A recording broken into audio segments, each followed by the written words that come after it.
die. Feel the vibe, get ready to ignite. Untold stories in the airways, flying through the night. Experience voices, tales so bold. Streaming live, the truth unfolds.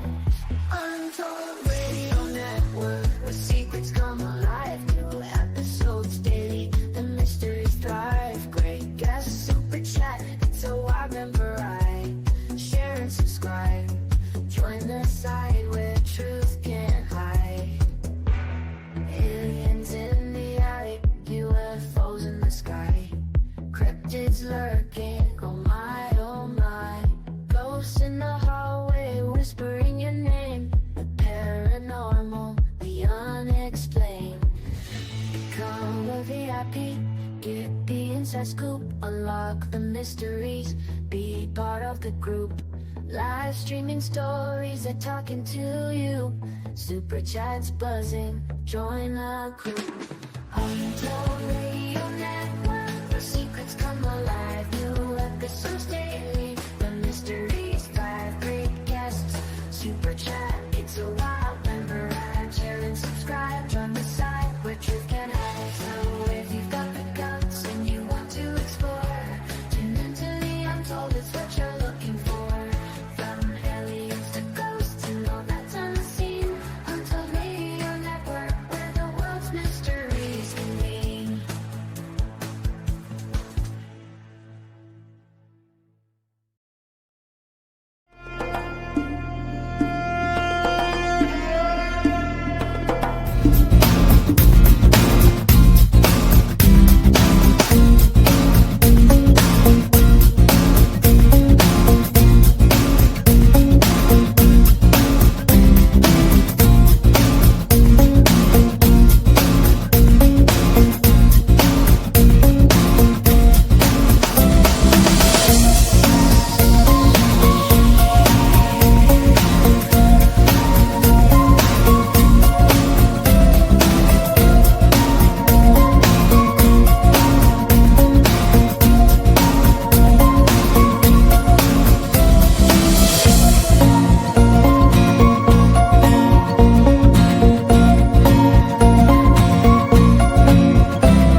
Good morning, monsters, and welcome to this week's episode of Monsters on the Edge here on the Untold Radio Network.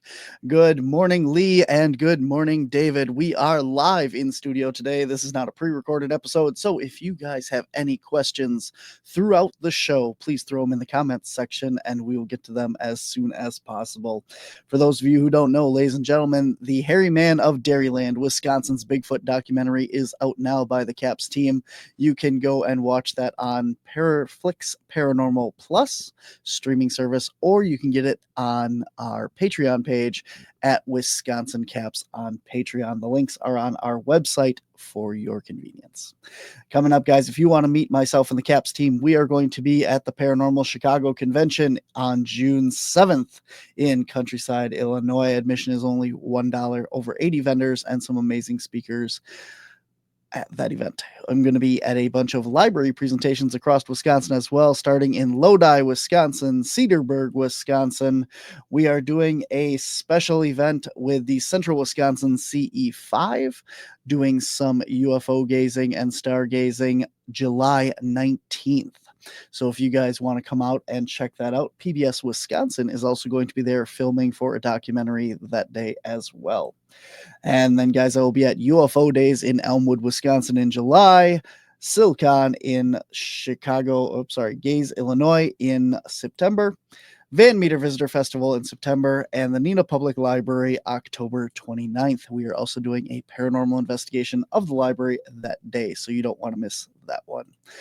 All right, guys, there. Try to get through all that as fast as we can. If you guys want to show your support for all things here on the Untold Radio Network, here's how. Hey, Untold Radio Network fans. Want exclusive perks and to support our channel? Introducing our YouTube membership program with 3 amazing levels. Get loyalty badges that level up to different cryptids the longer you're a supporter. How cool is that? You'll also get access to custom Bigfoot emojis and priority in chat. Upgrade to Backstage Pass for exclusive wallpapers, photos, status updates, discounted books, and merchandise. Go all in with the producer level for everything mentioned plus member shoutouts. Ready for an enhanced experience? Join now, pick your membership level, and let's make this journey even more exciting together.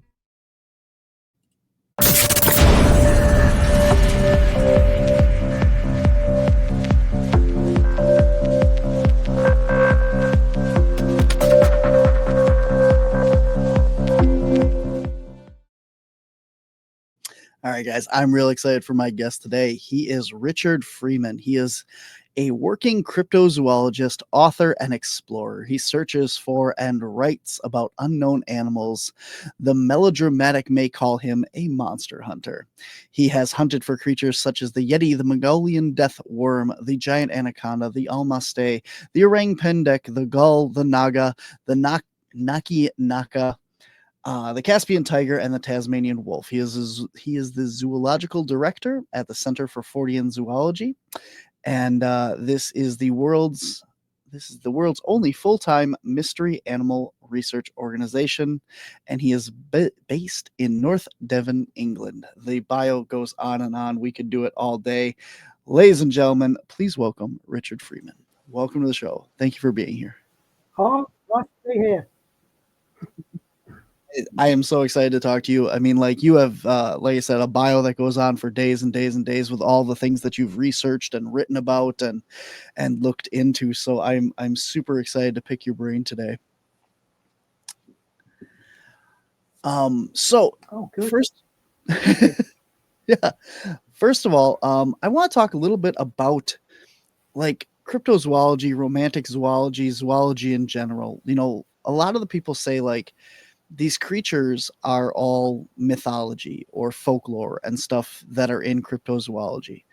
And cryptozoology basically stemmed from zoology. It's just another way of looking for the creatures that we haven't discovered by modern science, right? Well, true cryptozoology is the study of unknown animals. And there are plenty of examples of creatures that were thought of as folkloric that turn out to be real. The giant squid, for example, mariners wrote about enormous tentacled monsters like the kraken that would attack ships and stuff.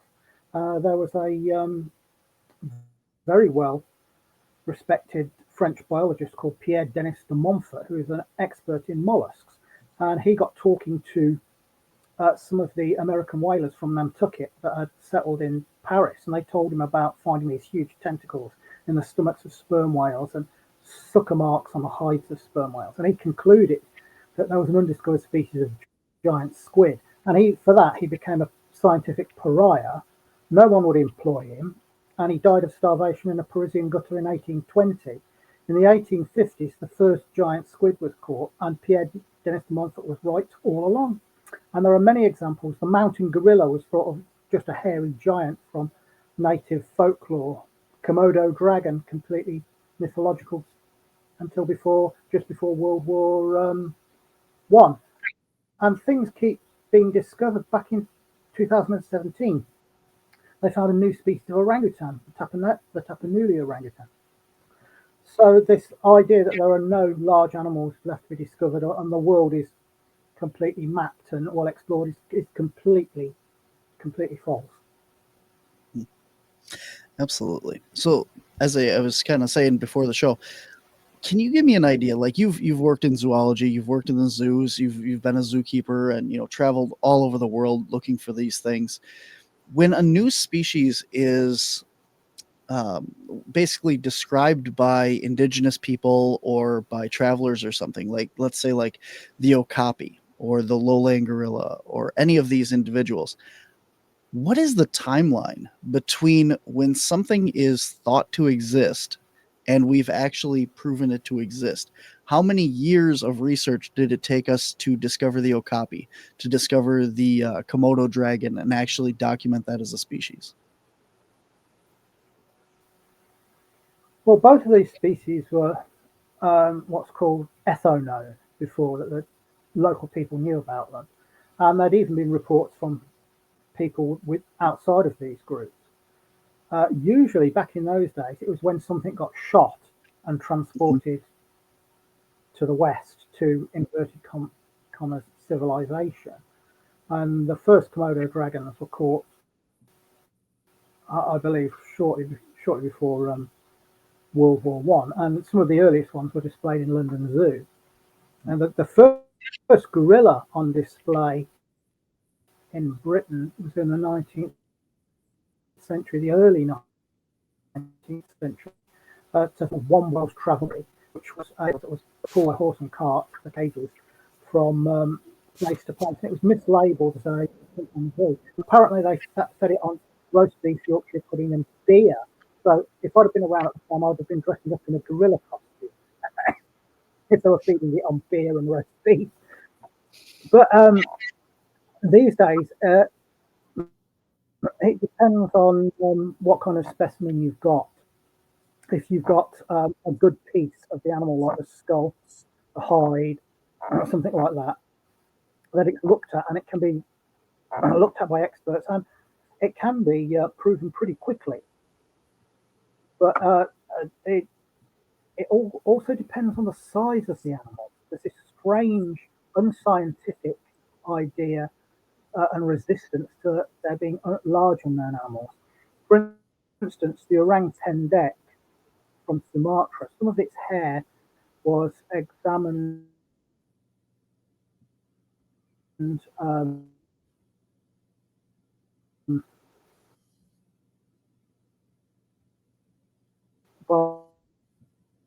by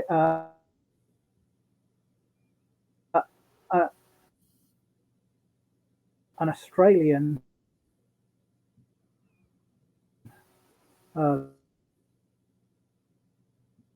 expert in animal hair.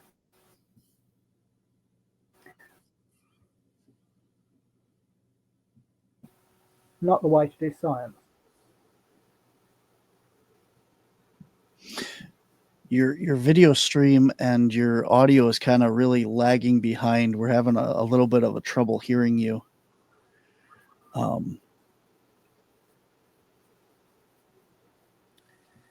Yeah, do you want me to answer that question again? We'd start out at who examined the hair. That's kind of where I lost you. I'm not sure about the listeners, but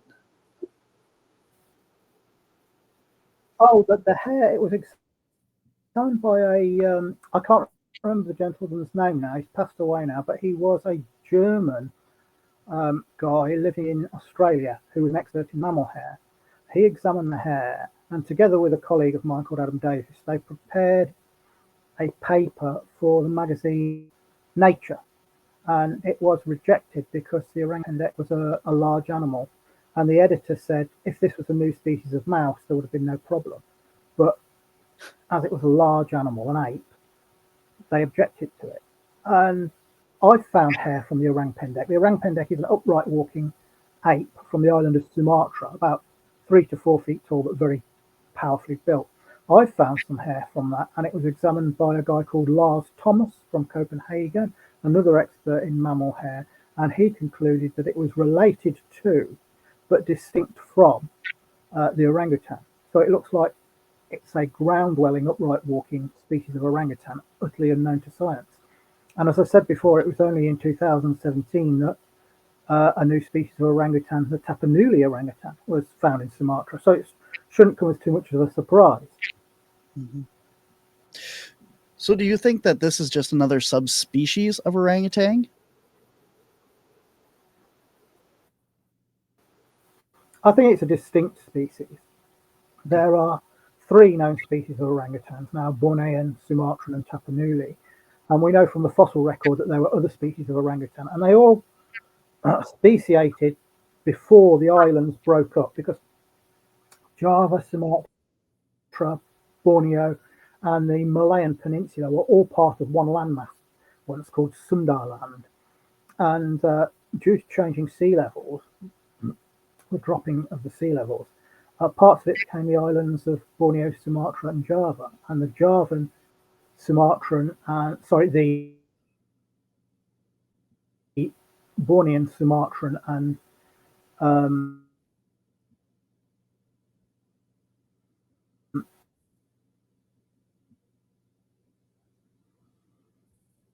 Tapanuli orangutans had already broken off and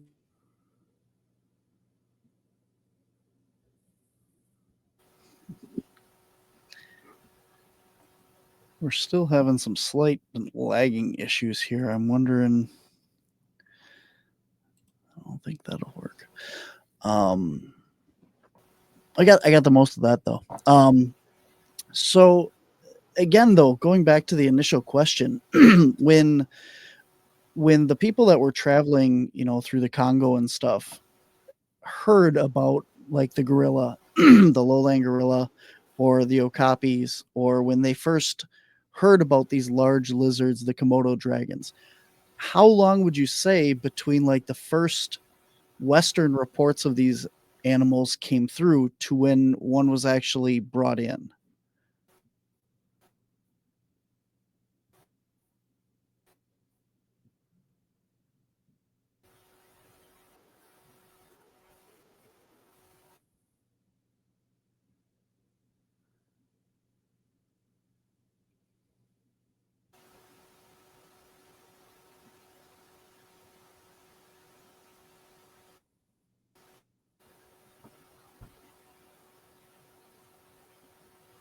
Did you miss that? Did you hear the question? you broke up again then. Okay. Was it more about how long it takes? Yeah, how long between the first report it took just as long to bring those specimens back to Europe.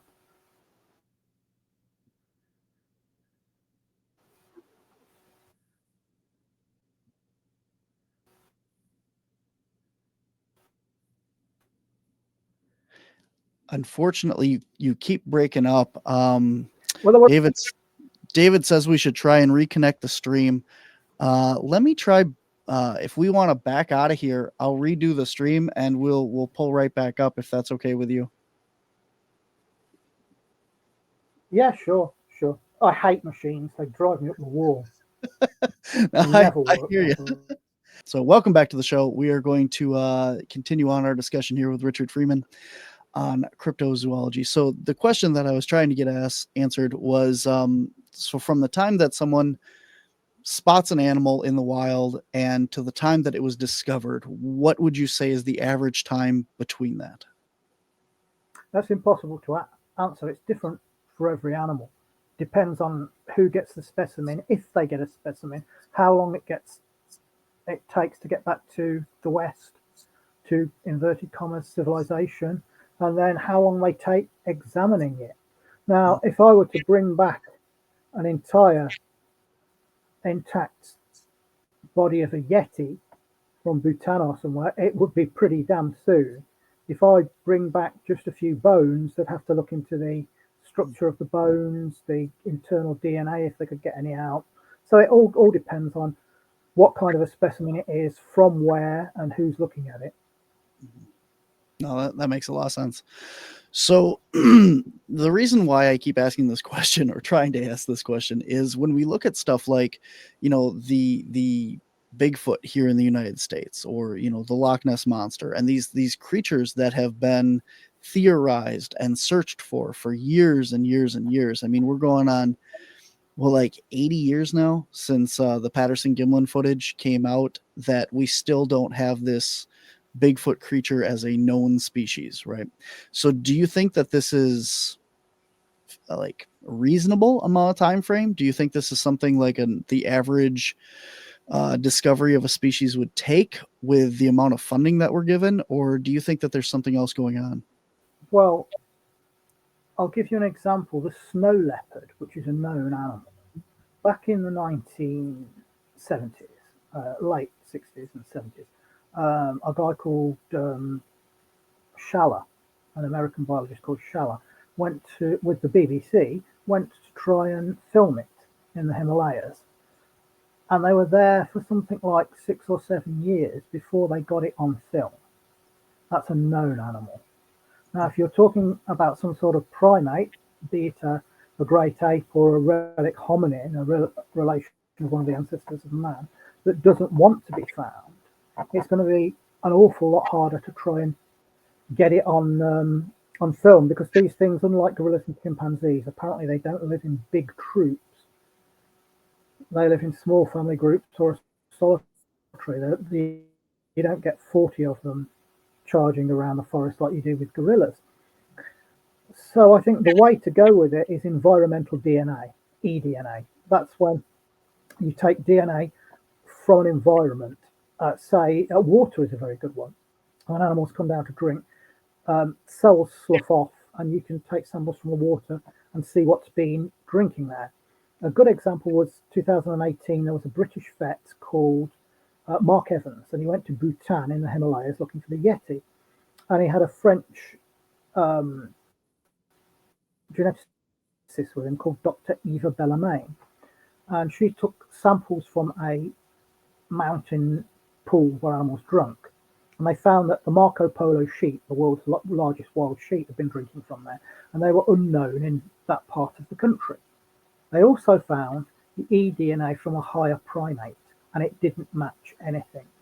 Now, there are no known apes in Bhutan. So it's almost certainly the eDNA of a yeti. Now, I tried to get hold of that sample, and I approached Dr. Bellarmine, and she said that she no longer works for the company that has the sample. They were a French company called Spygen. So I got a French friend actually to write to Spygen and say, we'd like to get hold of this sample because we have other geneticists wanting to work on it. Because here at the CFZ, Centre for Fortean Zoology, we're in touch with geneticists who are interested in this. And they said, we can't give it to you because it's not legally ours to give away. So my friend wrote back again saying, well, can you put us in touch with the legal owners so we can talk to them directly? And then he said, unfortunately, the specimen has now been destroyed.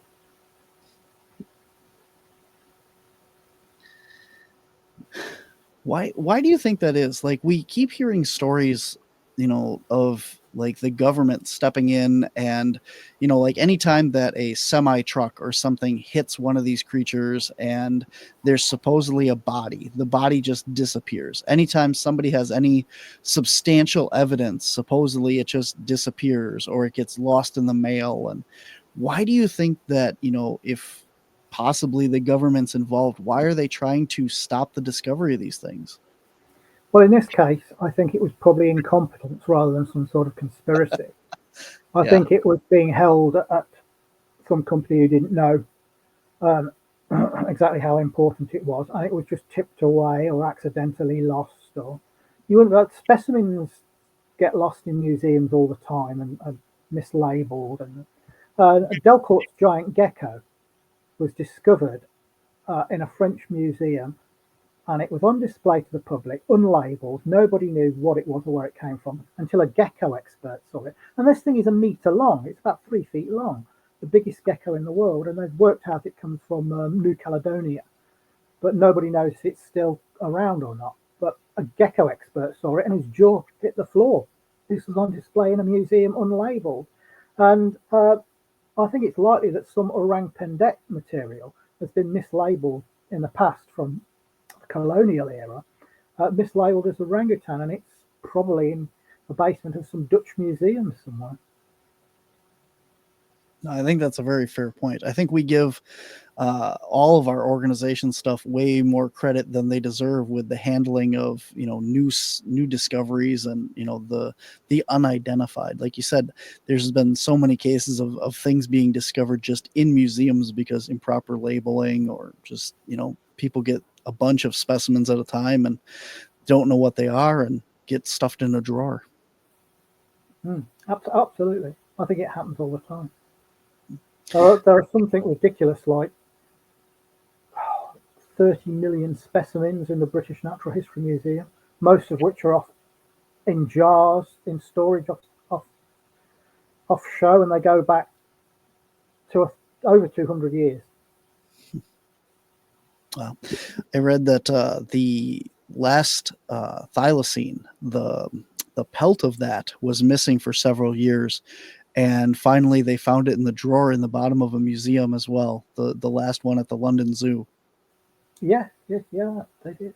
But that's another animal I've been on the track of. I've been down to Tasmania 3 times looking for this creature, the Tasmanian wolf or thylacine.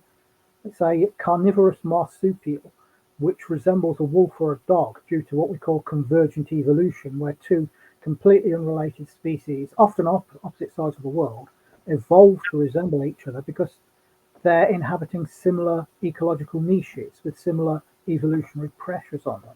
Now, it lived right across New Guinea, Australia, and Tasmania, and it was supposed to have become extinct on the mainland around 4,000 years ago, but it was still in Tasmania. And when the white man arrived, the Europeans, they shot all the Tasmanian Aborigines. They went beating for them, like you go beating for birds or rabbits, and shot them. They wiped out the Tasmanian emu, and they did their best to wipe out the Tasmanian wolf because it was, they said, attacking and killing sheep. But some of the numbers that they reported of the sheep kills would be impossible. They were just phenomenal. I mean, it would take Godzilla to do that much damage in one night. But the last one supposedly died in the nearest zoo in the 1930s in Hobart. But since then, there have been over 4,000 sightings from Tasmania, mainland Australia, and very interestingly, the highland jungles of New Guinea, where it's also known from the fossil record. Now, I've been over there 3 times.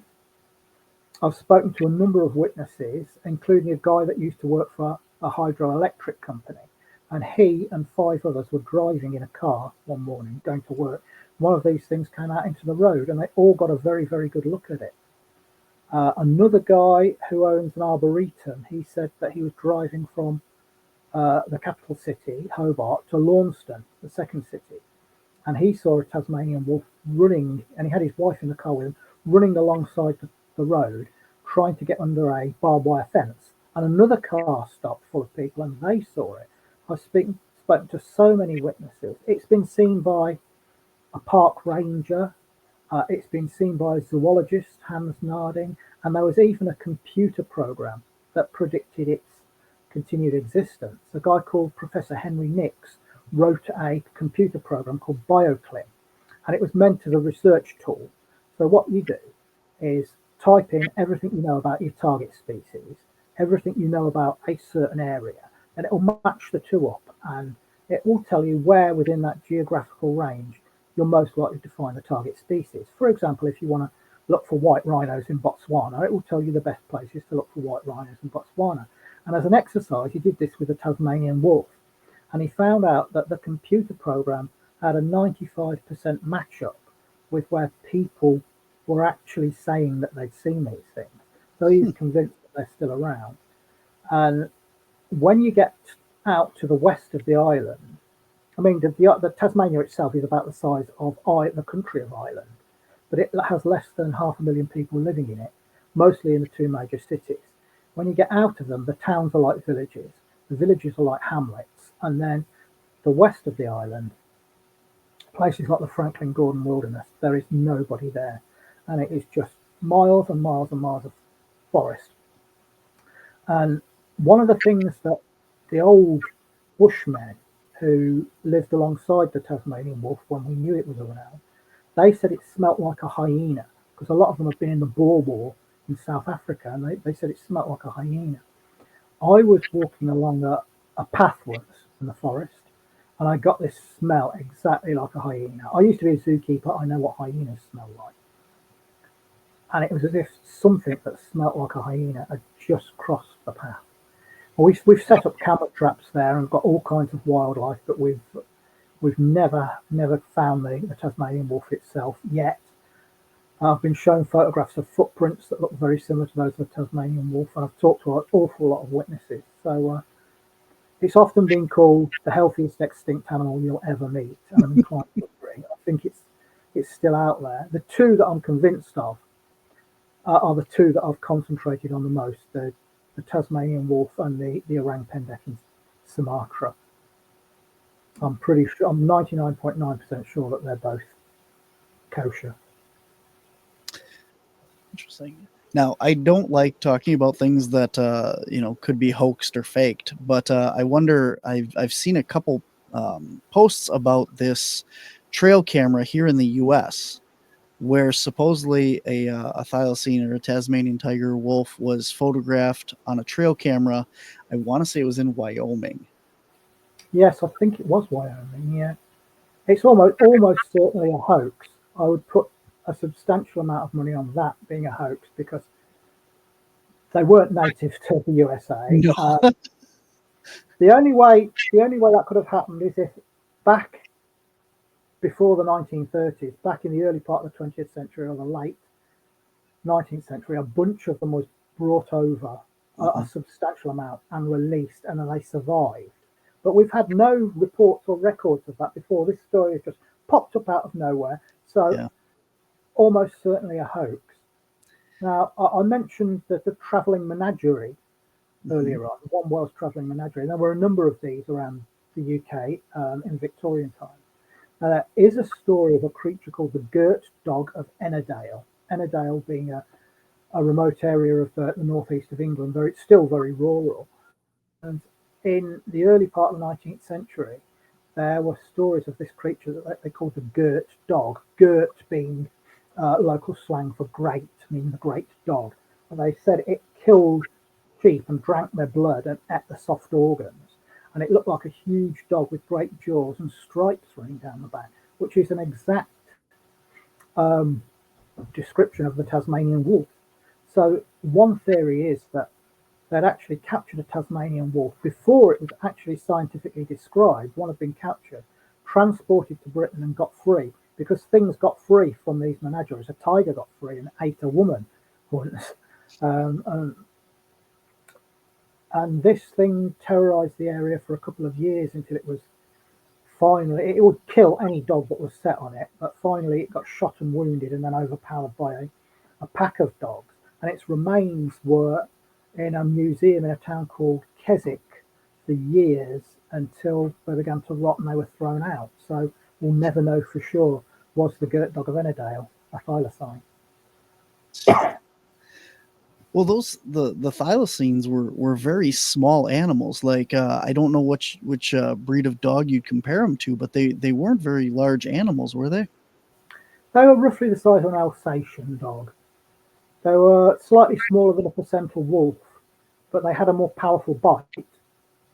Yeah. The bite of the Tasmanian wolf was very powerful, much more powerful than a wolf, but the skull was built differently, so it wasn't built for hanging on to struggling prey. Because wolves hunt in packs, and they'll take on things as large as bison, and they'll grab on and hang on lots of them. Sometimes they'll start eating it before it's even dead. They'll eat it alive. Whereas the Tasmanian wolf was solitary, and it was probably an ambush predator that bit its prey and then waited for the prey to bleed to death and then finish it off. So they probably fed on things like wombats and kangaroos, things like that. Interesting. David would like to know, he says, you're very fascinating. Are you planning on continuing your research into the Tasmanian wolf? Do you have any expeditions? Yeah, we're hoping to get back out there within the next 12 months. Awesome. Our next planned expedition is probably going to be to the Japanese island of Iriomote, where there's an unknown species of wildcat that's been reported, but nobody's ever had a serious look into it. It's supposed to be a similar size to the clouded leopard, and it lives on this remote island called Iriomote in Japan. So we're just in the preliminary stages of pricing it up, whether we can afford to do it or not. We'll be back to look for the Tasmanian wolf. We might be going to Flores in Indonesia to look for surviving Homo floresiensis, the little hobbit people. There's a great book called Between Ape and Human by a guy called Gregory Forth, an anthropologist who worked on the island, and he collected contemporary reports of people seeing these things in the east of the island. So it's possible that the Ibu gogo, the Homo floresiensis, is still around. Interesting. Well, I hope that goes through, and that the best of luck to you on that. So you've also one of the things I wanted to talk to you about was you've written several books and stuff on dragons. Yes, And dragons fascinate me. Sorry, go ahead. Dragons fascinate me. Absolutely. Absolutely.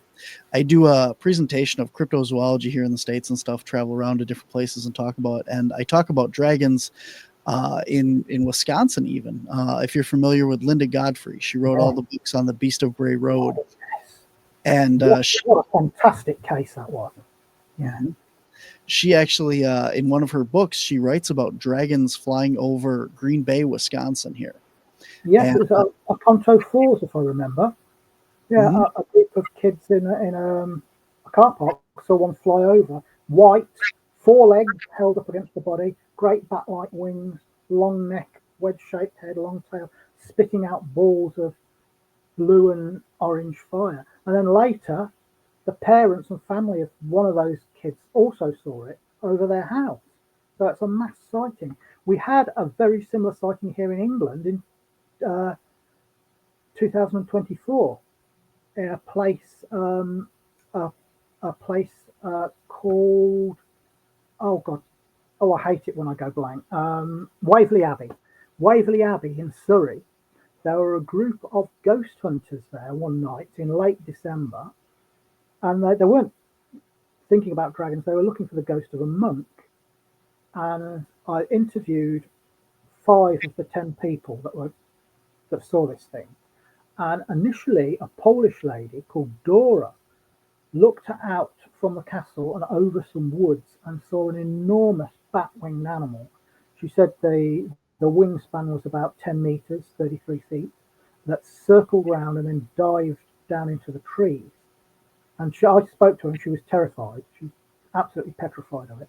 And then everybody else saw 2 smaller ones with 10-foot wingspans flying over the castle. One of them landed on the castle ruins and one of them landed in an ancient yew tree. And they said they looked black until you caught them in torchlight, and then they were silvery coloured. They had long heads, long necks, a long tail with the arrowhead shape at the end, and these bat-like wings. They weren't bird wings, they were leathery and bat-like. And initially I thought maybe they'd seen a large bird like a heron flying at night. And they said, no, they were not. They were reptilian looking, and they had these ribbed bat-like wings. And eventually both of these things flew on. But most of the people that saw them were badly frightened by them. And I've been to this place, I've interviewed the people, and it's an ongoing investigation. And I've been collecting modern day accounts of dragons from all over the world, and there are ones from the US, from Europe, from South Africa, loads from Asia. And they appear to be paranormal in nature. So they're not a flesh and blood animal like a crocodile or a anaconda. These are a very ancient, possibly the most ancient of all paranormal manifestations. If you're painting with very broad strokes, monsters fall into 2 categories.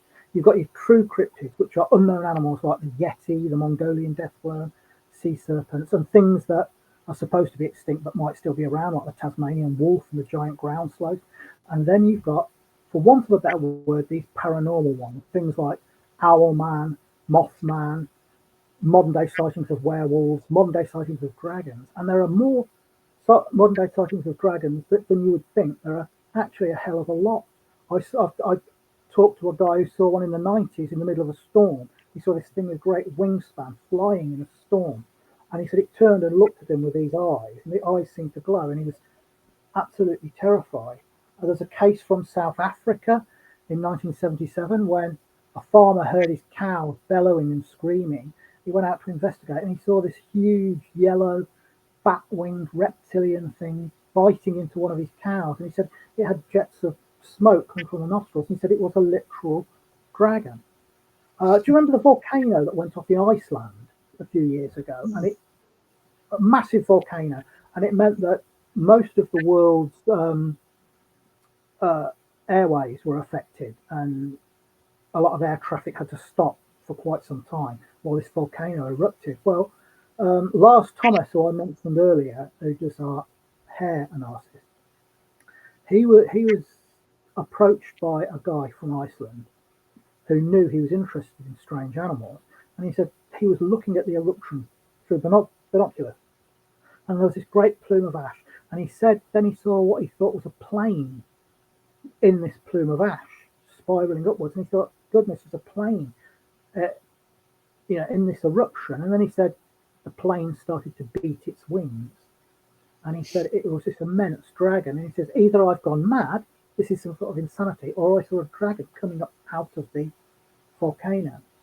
But dragon legends are universal. They're in every single culture on Earth, and they go back at least 75,000 years. There are cave paintings of dragons 75,000 years old in South Africa, and it seems to show native people doing some sort of ritual on this serpentine creature causing rain, because worldwide dragons are more associated with water than they are with fire, living in and around water and causing rainfall.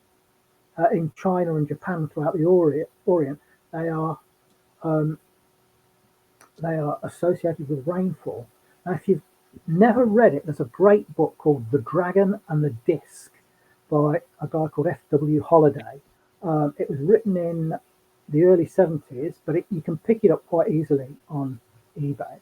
And he theorized that lake monsters were not surviving plesiosaurs or giant eels, but they were literal aquatic dragons, and that they were a paranormal manifestation. And UFOs were linked with them. They were part of the same phenomenon. They weren't spaceships in outer space. They were part of this same bigger paranormal phenomenon.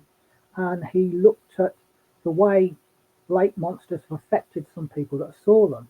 He interviewed a librarian called Georgina Carberry from Clifton in Ireland, and a friend of hers, and a group of them had been to a place called Loch in the Republic of Ireland, and they'd gone for a day's trout fishing, and they'd seen this creature emerge from the lake, and they said it had jaws like a shark. The visible part of the body was around 30 feet long, and it was moving in a worm-like manner, and it terrified them. And they all ran into the car and drove away. And she had this feeling that somehow it was psychically pursuing them. They had this feeling that it was coming after the car. And they never dared go back to the lake again, even years later. At Loch Ness, something very similar happened. A woman called Greta Finley and her son, and I've seen an interview with her son, he's an old man now, but this happened in the 50s as well. They were fishing from a pier when this creature emerged, this humpback, snake-necked animal, and it terrified them so badly they just dropped everything and ran, and they gave up fishing. And the mother said she'd never want to see the creature again, even behind 6-inch steel bars. So it seems that they have this, they can project this kind of fear. And this was a very popular theory in the early 70s. And in 1975, a guy called the Reverend Dr. Donald Oman actually exorcised Loch Ness. He was an exorcist, and during his long career, he's passed away a long time ago now, but he was supposed to have dealt with demonic black dogs, vampires, all sorts of things. And he exorcised Loch Ness with F.W. Holliday with him, who was convinced that this creature was a sort of demonic serpentine dragon, a literal evil supernatural entity. But of course the exorcism didn't work because people still see the Loch Ness monster. But this extreme terror has been felt with other things as well. There's a creature called the Owl Man that's been seen in Cornwall in the southwest of England. It's not unlike Mothman of Point Pleasant. It's very similar in a lot of ways. But the people that have seen that have experienced extreme terror and nightmares lasting for years afterwards. I know one of the witnesses. He's a friend of mine, and he saw it when he was 14 together with his girlfriend. And he's now a very, very well-respected scientist. And obviously I can't give you his name because he works with all sorts of organizations and he's very well respected. But he said he had the feeling it somehow pursued them back from Cornwall, where he was on holiday, back to his home in the south of Britain, hundreds of miles away. And it was lurking in the woods outside of his house. And he and his girlfriend kept seeing it in the woods on the way to school, and he had nightmares about it for years afterwards. And he's about 50 now, and he's still frightened of what he saw that night. The yowie, the Australian wild man, there's cases of that generating extreme fear. A couple of my Australian friends, Tony Healy and Paul Croppo, wrote a very good book on the yowie. In fact, they've written 3 very good books on the yowie. But they note a case of some teenagers who met one of these things whilst out hiking, and they said it moved incredibly fast and seemed to be stalking them. But they had this extreme terror. It seemed to project this fear, and they were so frightened that they huddled on the porch of a closed pub whilst the guy rang his mum with his mobile phone to come and collect them. And the mother came to collect them, and even though she didn't see the creature, she had this overwhelming fear as if this thing was chasing the car. Now, Britain is a small island, very, very depleted in wildlife. Most of our forests are gone. The forests that are left couldn't support anything like a yeti or a Bigfoot. But you get occasional reports of these hairy creatures. Over 20 years ago now, I investigated a series of reports around a place called Bowlam Lake in the north of England. And there is no way, this basically a country park, a lake with some woods around it, you couldn't hide a creature like that there. But people were reporting this huge hulking figure. And one woman I talked to, she and her son had gone to the park and she saw the creature. She said it was this tall, hairy thing. It made a noise that reminded her of Chewbacca out of Star Wars. And that vocalization is actually an American black bear. But she said it was this man-like figure, and it made this noise. She had a feeling it was somehow rushing at them, even though it was standing still. So they were so frightened they got in the car and drove away. And she had a feeling it was somehow pursuing them. So this idea of pursuit, these things can frighten from a distance, and somehow psychically pursue you. We find it again and again and again. But these things aren't true cryptids. They're not unknown animals. They're some sort of ancient supernatural paranormal manifestation, and the dragon is the most ancient of them all. Do you think that fear might come from like infrasound or something of that nature? That has been postulated for things like Bigfoot. Yeah. And we know that tigers employ infrasound to release their prey. Sperm whales use it to stun giant squid when they're hunting giant squid. But with this, it's not just when they're in the vicinity of the creature. Mm-hmm. The fear persists long, sometimes months or years or decades afterwards. Huh. And if you look at monster reports around the world, they all seem to conform to what I call the global monster template. In virtually every culture, you have the same kind of things reported. You've got monstrous reptiles, dragons and lake monsters and serpents. You've got monstrous birds, thunderbirds, rocks, owlmen, tengus, things like that. You've got monstrous dogs, demonic black dogs, werewolves, things like that. Monstrous cats that mysteriously appear and disappear. Hairy giants and little people, fairies, goblins and so on. And they're all reported from all sorts of different cultures. Now, I remember years ago I was in Thailand at a sculpture park in the jungle, and they had sculptures of the naga, which is this serpentine dragon. They had sculptures of the tengu, this monstrous bird man, and the singar, which is a type of supernatural lion. It's where the name Singapore comes from. It's supposed to live in the jungle. And I thought, well, this is similar to the southwest of England, where they've got Morgar the sea serpent, they've got the mysterious cats, and they've got the owl man.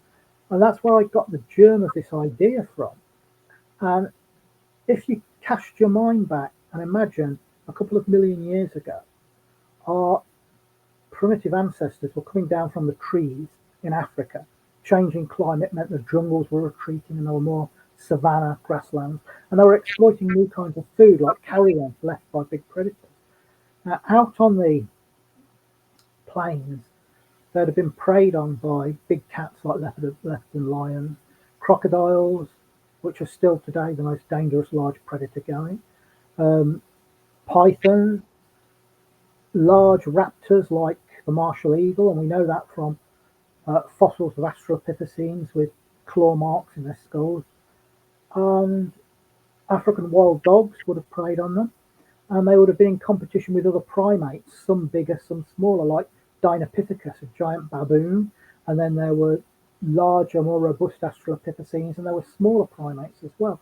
So it's almost as if the monsters from today's legends are sort of distorted race memories of these creatures that were preying on us or were competing with us back when we were first becoming sentient. And are you familiar with tulpas or thought forms? Mm-hmm.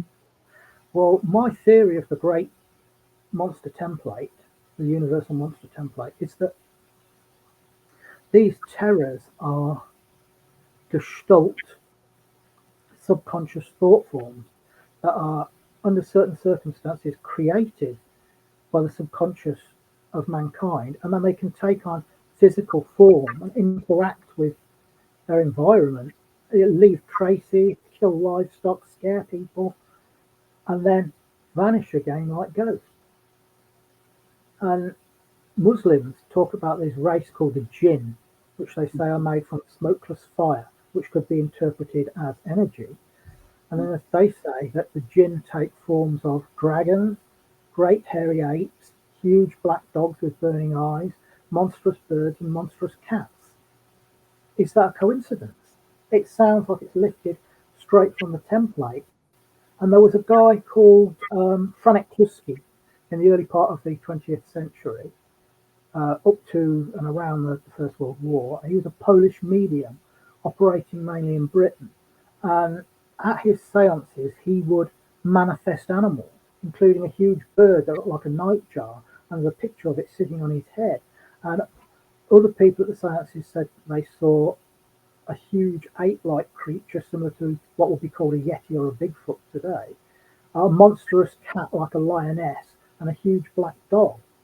So it's as if he was psychically tapping into this gestalt zoo, if you will, of monsters. And of course, you've got to remember there are real flesh and blood creatures as well that are as real as you and I. And these things are real, but they're real in a different way. So there are these two types of monster. And the dragon, I think, is a supernatural entity. And of course, the other theory is that they're interdimensional. If they're not to do with our collective subconscious, they could be slipping through from another dimension. That's why they're hard to find. They just come through into our world for a while, scare a load of people, and then vanish again. In Britain alone, there are about 100 dragon legends, and a lot of them, they're like encounters you read about today with mysterious animals. This thing turns up, terrorizes an area, it might kill people and livestock, and it's recorded in the local records, and then it just vanishes. There's no hero that comes forth to battle with it, and there's no conclusion to the story. It just appears, terrorizes an area, and then vanishes. And it's like a lot of monster stories today. That's fascinating. Like you brought up a really interesting point there too, is it possible that some of these lake monsters, around the world could be just dragons that pop in for a snack and then fly off or something after dark, or and that's why we're not able to track them in the water itself. Yeah, they could be aquatic dragons. And I think a lot of lake monsters are gigantic eels, huge eels, or huge sturgeon. The biggest sturgeon ever caught was on the Volga in the 1820s, I think, and it was 23 feet, 7.5 inches. It was huge. And eels, European eels at least, live in fresh water. When they get ready to breed, nobody knows what triggers them to breed, because when they live in fresh water, they have no sex organs. They just develop these sex organs when they're ready to breed, and they swim out to sea, breed, die in the Sargasso Sea, and the babies, called leptocephalus, swim back to the ancestral waters. But every so often you get what's called a unicorn, and it doesn't have the impetus because it doesn't develop sex organs, and it stays in water, getting older and older and bigger. Nobody knows just how big they can get, but in 2004, Canadian tourists at Loch Ness reported an eel 25 feet long. There was one that was supposed to have been caught in the pipes of the cooling system of a aluminium works that was 20 feet long. And there were stories from, of all places, the Birmingham Ship Canal, right in the British Midlands, in the industrial Midlands, of gigantic eels as well. So some of these could be flesh and blood animals. Some of them could be supernatural. And of course, at Loch Ness, we've got Aleister Crowley, the great magician who brought Boleskine House to do the ritual of Abramelin the Mage.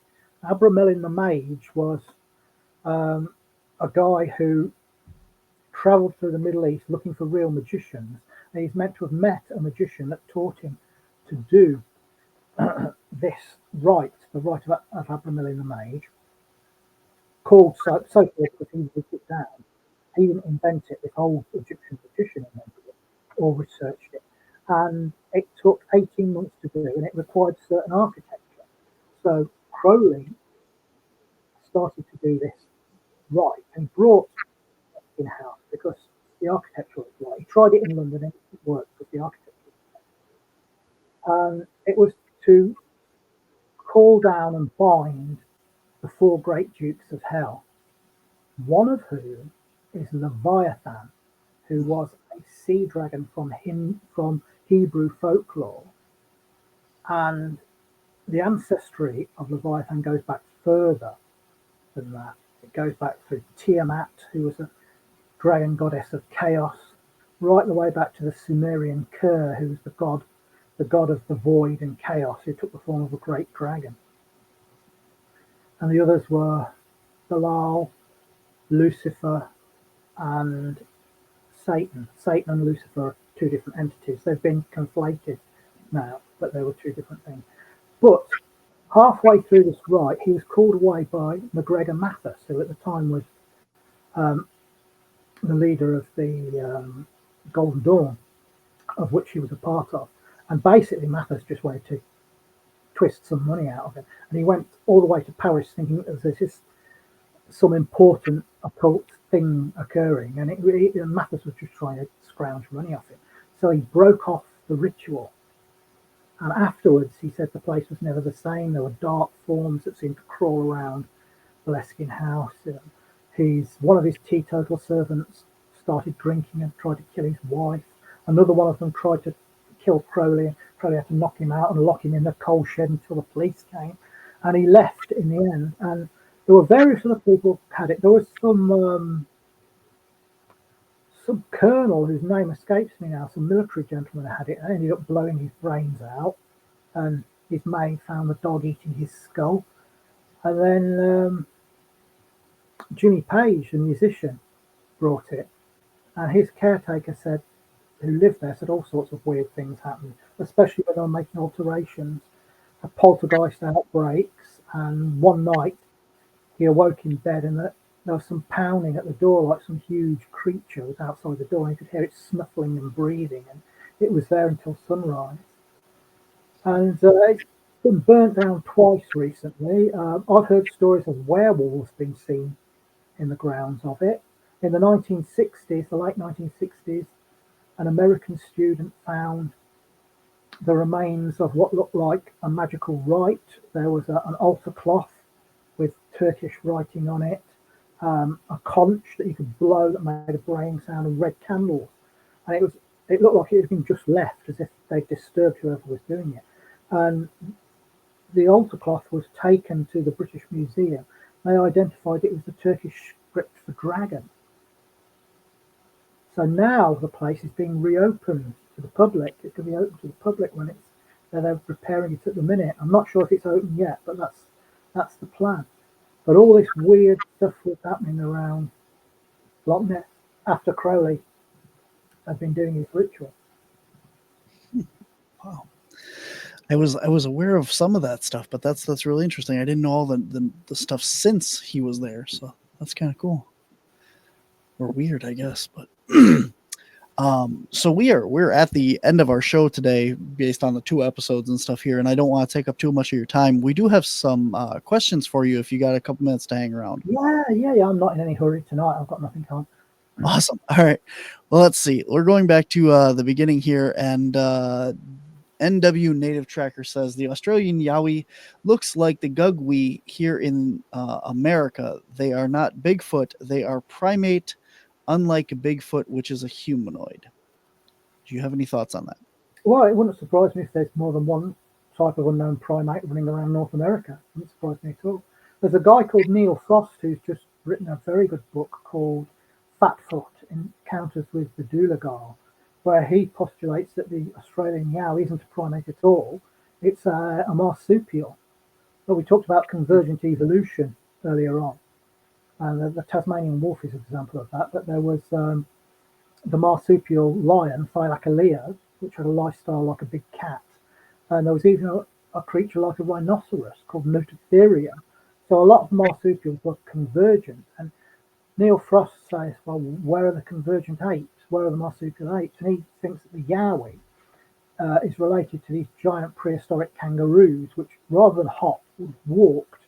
And are these omnivorous, hairy, bipedal, superficially ape-like creatures, but they're actually marsupials, which is his theory. But the book is well worth a read. Interesting. All right.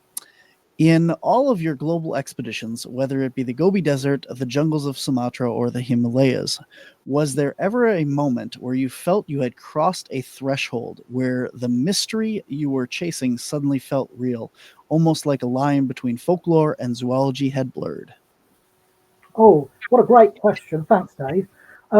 Yes, several times. Most notably, when the first time I was in Russia, we were looking for the Russian wild man, the almasty, and we were staking out this old abandoned farmhouse where this creature had been seen. A few years before, some shepherds were on the veranda, and this creature one evening stepped onto the veranda, walked along it, just moved one of the men out of the way, carried on, jumped off the end of the veranda. This huge 7-foot hairy, some kind of relation to one of the ancestors of man. And we were staking it out. We'd put fruit, meat, honey, red wine out with camera traps.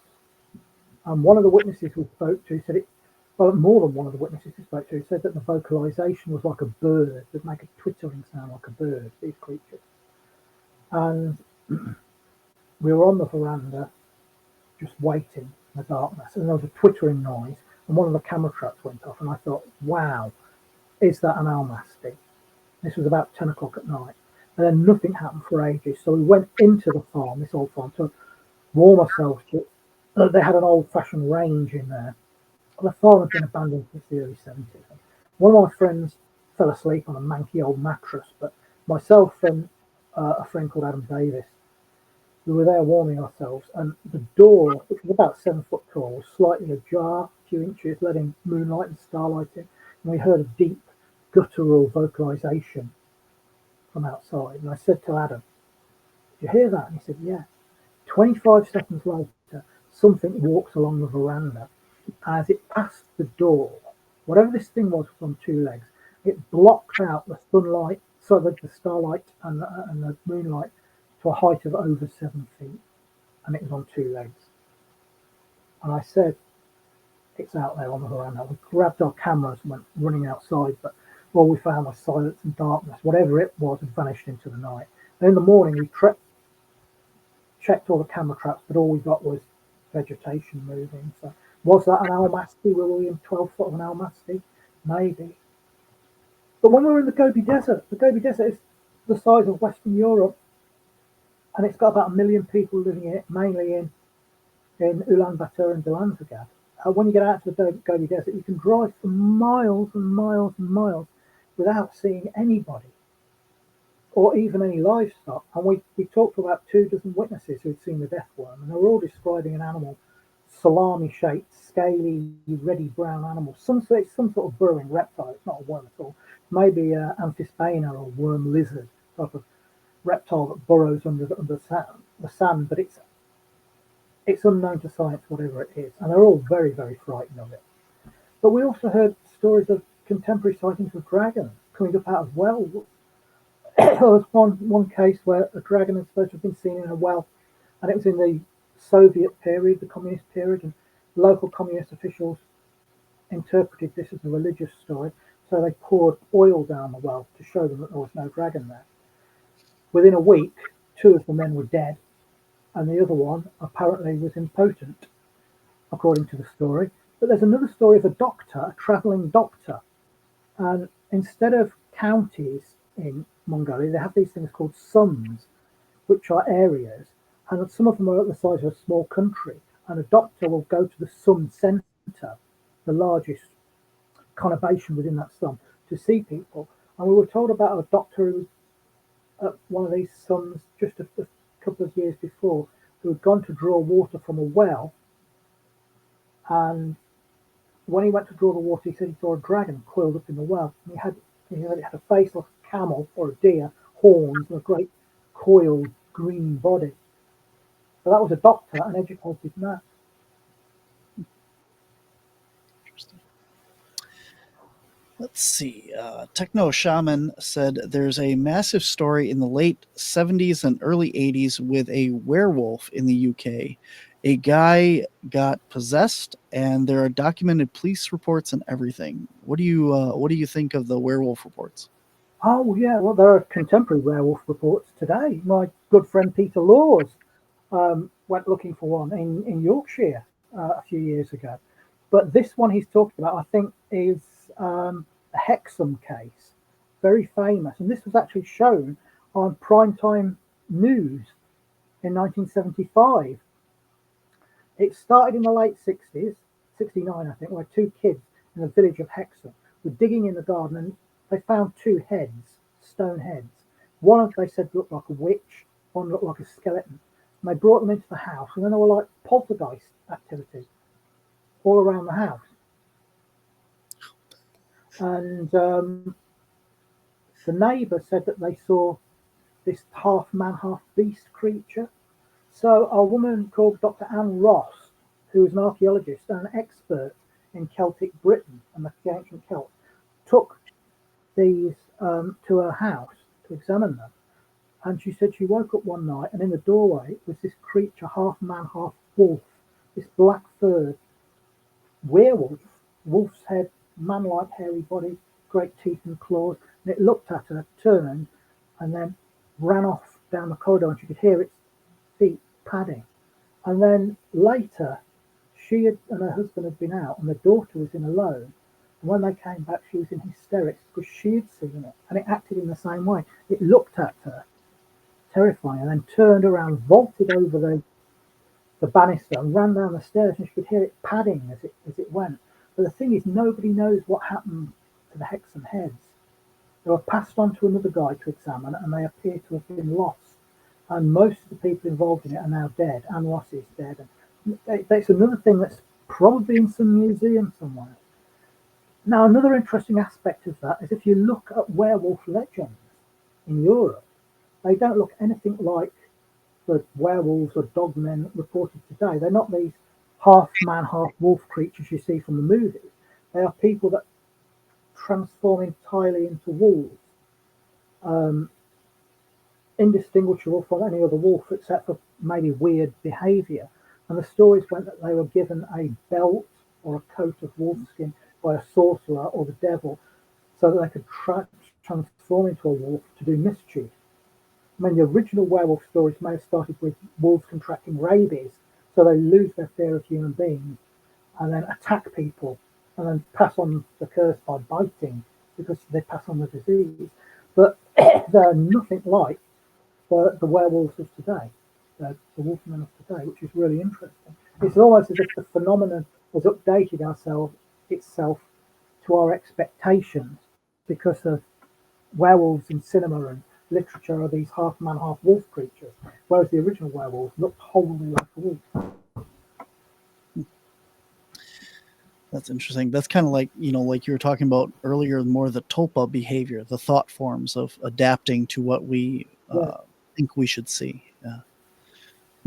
I know in the early days and stuff, back when the Salem witch trials and stuff were going on here in the US, you also had werewolf trials over in Europe, right?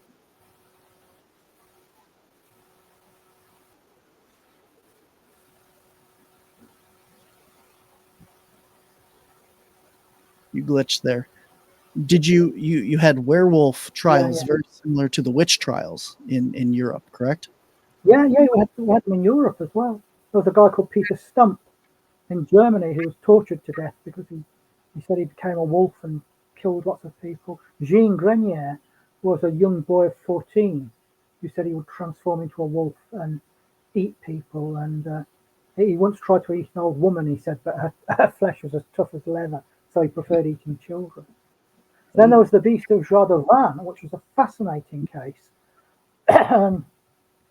in the in the 17th century, what was it, 1764, for 3 years, a creature terrorized the Jardin area of France and killed about 114 people and countless livestock.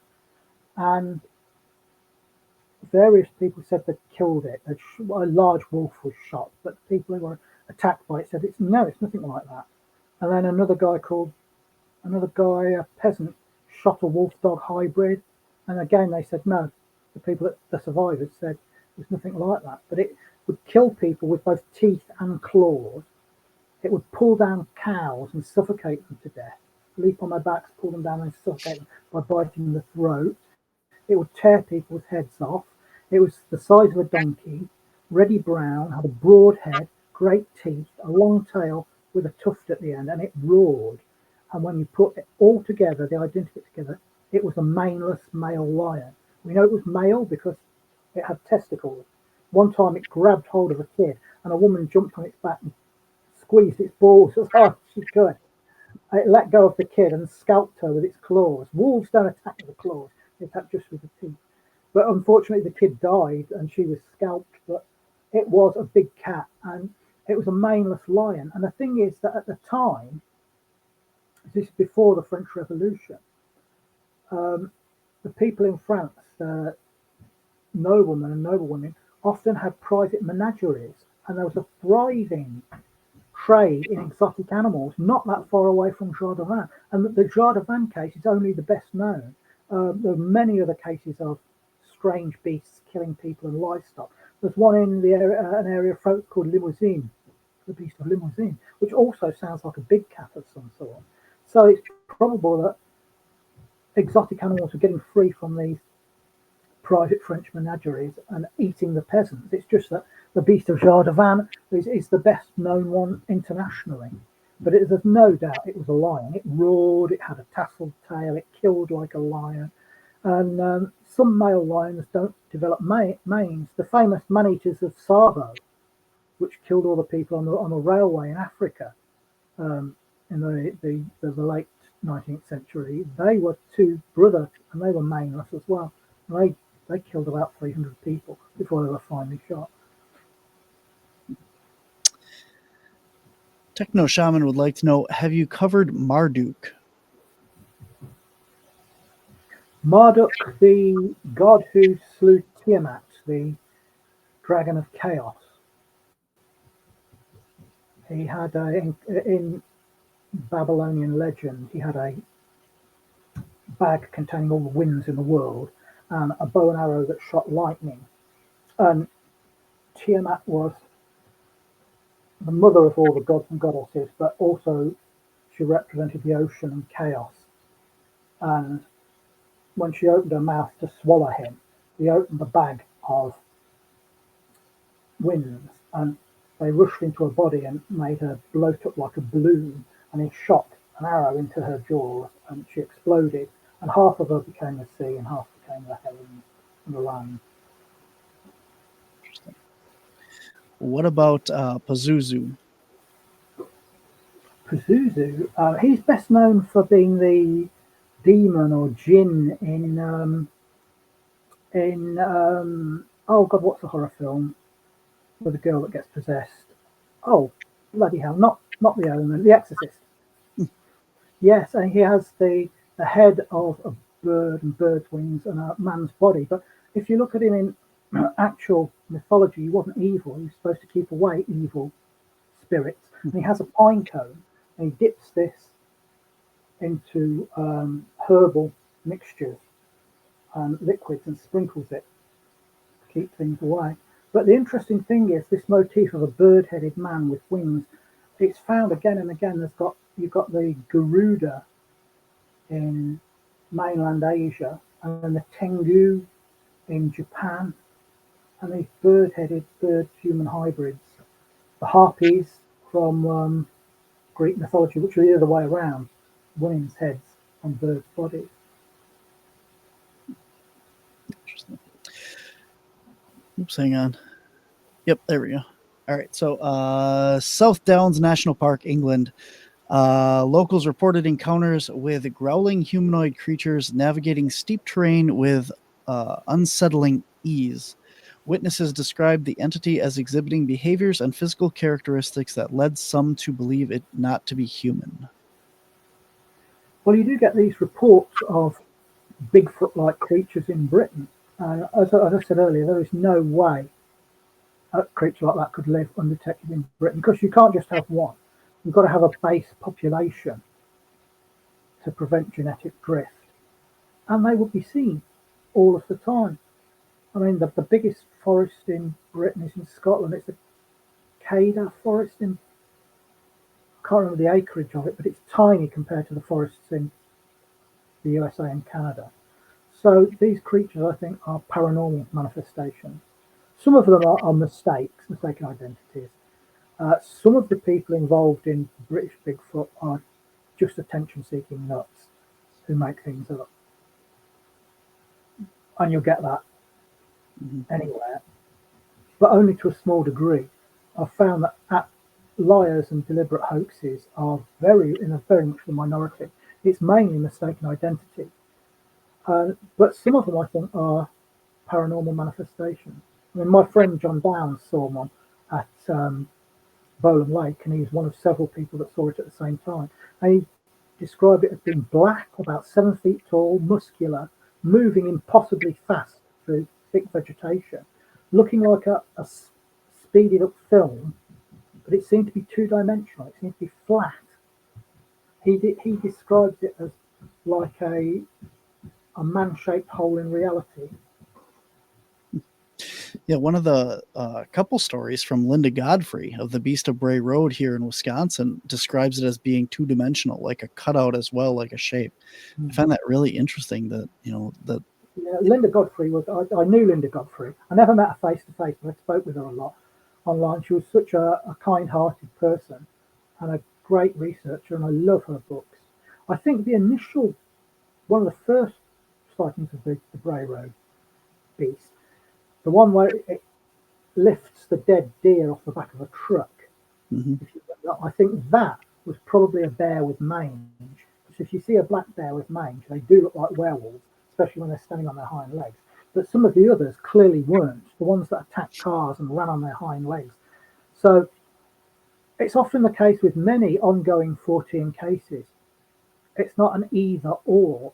You get things that are explicable, and then you get things that are inexplicable. And the skeptics will always try and use the explicable ones to explain the whole of the phenomenon when they can't. Absolutely. It's terrible to try and explain one thing with something else, and you hear that a lot, But yeah. All right, man. I really appreciate your time. We have one last question here, and then we will wrap things up. David says, as a cryptozoologist, you work in the field that bridges folklore, unexplained encounters, and scientific investigations. Do you personally lean more towards the possibility beyond current scientific understanding, such as interdimensionality or consciousness-based phenomenon?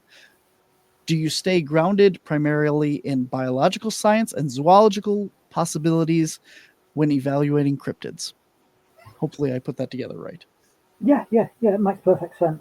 Thanks Okay. for another great question, Dave. Well, I always start out looking at it from a skeptical viewpoint.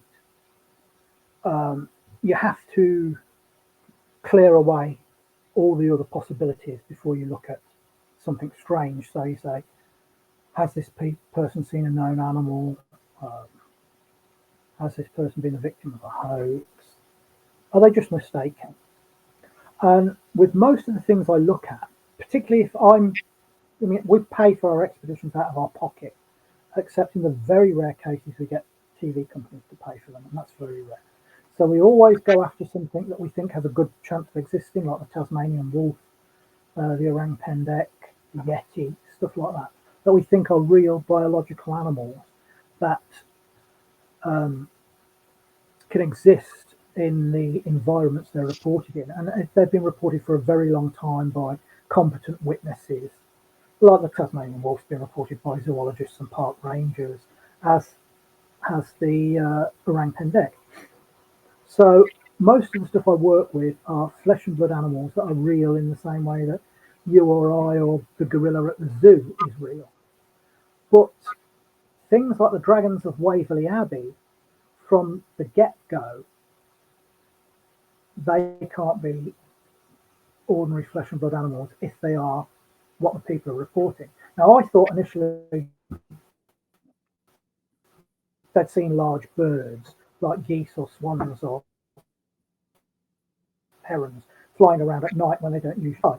But on interviewing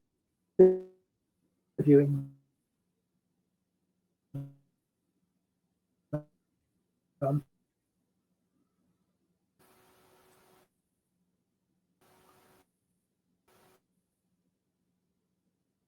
it was clear that they'd seen some.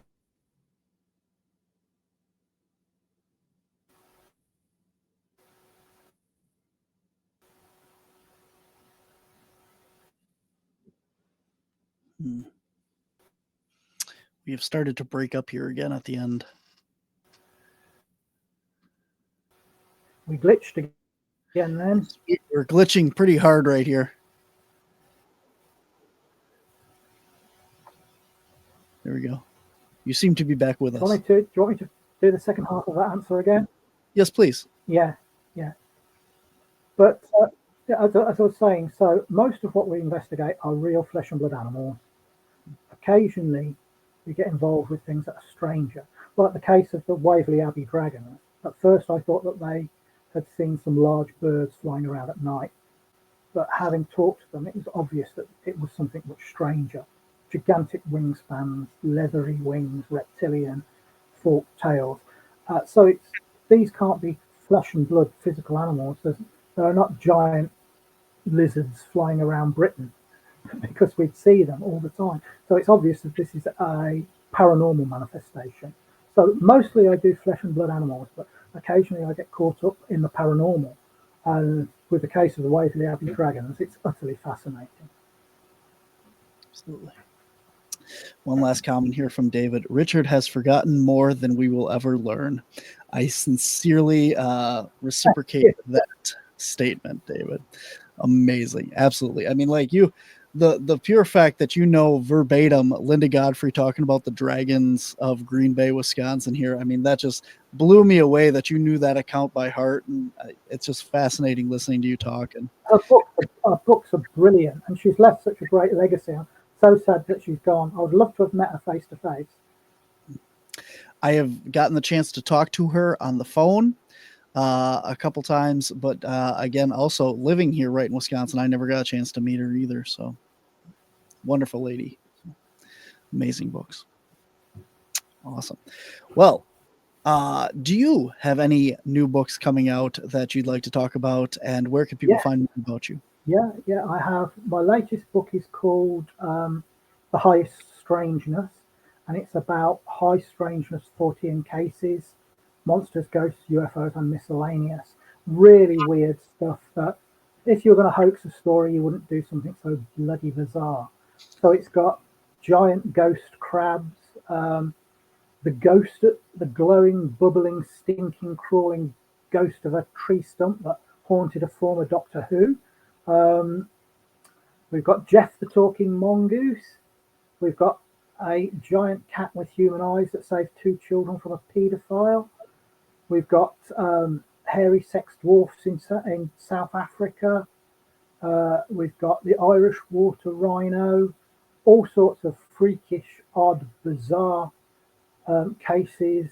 Sam the Sandown clown from the Isle of Wight. All kinds of deeply weird, and they were chosen because they are so weird. All packed together in one book, and that's called The Highest Strangeness. I've also got a 2-volume set of books on man-eating animals. The first volume is out. The second volume should be out later in the year. And that is called Creatures That Eat People, which is a bloody stupid title that I didn't choose. I wanted to call it Beasts That Prey on Man. But that's about crocodiles, Komodo dragons, sharks, bears, constricting snakes, human cannibals, and stuff like that. Another thing that fascinates me is giant crocodiles, and I'm hoping at the minute I'm in discussion with a French and German TV company for a series where we go around the world looking into these stories of immense crocodiles, some of which are worshipped as gods, some of which are feared as man-eaters, but we're talking about the animals 30 feet plus, and with the most powerful bite of any creature on Earth, and they're still here today. So yeah, The Highest Strangeness and Creatures That Eat People are my 2 latest books. But if you type in Richard Freeman to Amazon, you'll get all of my books that I've done through the years. Absolutely. And I did put a link in the show notes to that as well, like all your Amazon books, so people can Thank you very much. find it immediately right there. So awesome. Well, thank you so much for coming on, and I apologize at the beginning with the technological glitches and stuff. For those of you just tuning in, there's a part 1 of this as well as a part 2. Hopefully we get this put together in one in post-production, and you'll be able to watch it all as one piece. But thank you so much for your time. David says, thank you so much for your time. It's a fascinating interview. Much appreciated. Have a great week. Awesome. Thanks, Dave.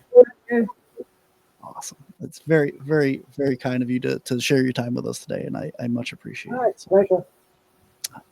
you take care, and keep up the great work. Good luck hunting your crocs. Cheers. Thanks, Barnaby. Thank you. All right, guys, that is our show for this week. Thank you so much for tuning in. Make sure to like, subscribe, and share all things here on the Untold Radio Network for more. If you missed the first part of this, hopefully in post-production, if you're listening to this, we put it together as one format. We had some audio issues and glitching in the beginning, so we had to restart the interview. But thank you guys so much for tuning in. I'm your host, Barnaby Jones, and until next time, guys, I'll see you on